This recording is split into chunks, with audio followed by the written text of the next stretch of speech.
पूज्यपाद गुरुजन, साधु समाज, उपस्थित सत्संग अनुरागी सज्जन वृंद, पूजनीय माताओं एवं बहनों के पावन चरण कमलों में साष्टांग दंडवत प्रणाम। परमाराध्य सद्गुरु महाराज की असीम कृपा हम लोग त्रिदिवसीय संत मत सत्संग के दूसरे दिन के प्रथम पाली के सत्संग में उपस्थित हैं। प्रातः कालीन स्तुति प्रार्थना की पश्चात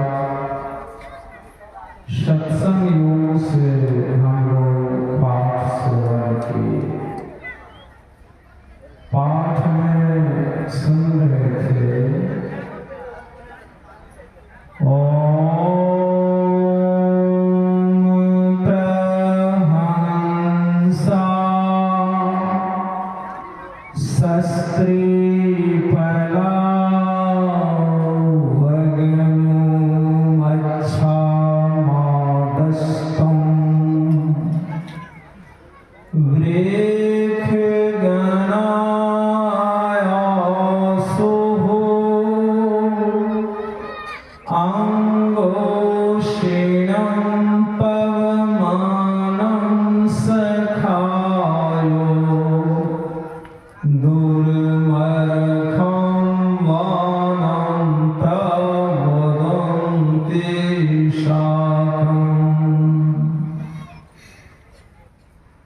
इस मंत्र के द्वारा वेद भगवान उपदेश करते हैं कि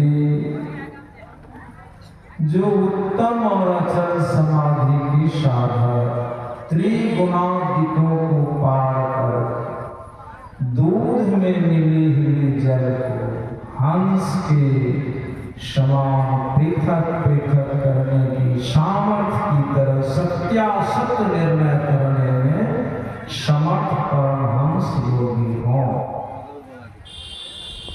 इस मंत्र के द्वारा वेद भगवान उपदेश करते हैं कि उत्तम और अचल समाधि के साथ त्रिगुणादिकों को, तीनों गुणों को जो पार कर लिया, सतोगुण, रजोगुण और तमोगुण, तीनों गुणों को जो पार कर लिया है और समर्थ परमहंस योगी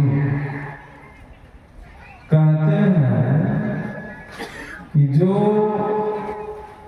नीर में से क्षीर को अर्थात जल में से दूध को जो अलग कर लेता है उसे हंस कहते हैं, और जड़ में से जो चेतन को फुटा लेता है उसे परमहंस कहते हैं।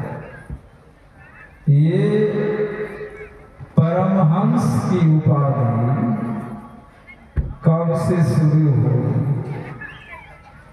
जो श्रीमद् भागवत कथा सुने होंगे ध्यान पूर्वक उसे पता होगा।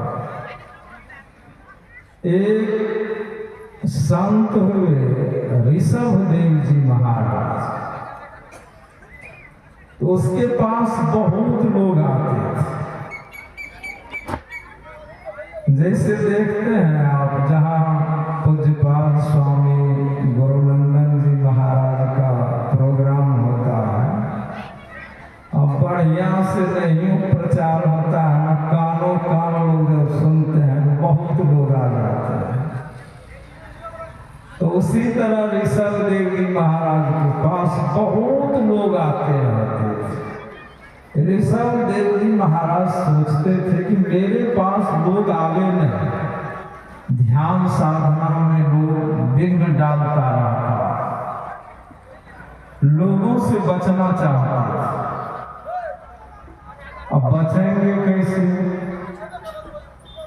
मतलब उसके शरीर की ऐसी ऐसी नाड़ी सब विकसित हो गई थी ध्यान साधना से। जंगल में जहां रहकर वो साधना करते थे, दिग दिगंत तक सुगंध फैलता रहता था।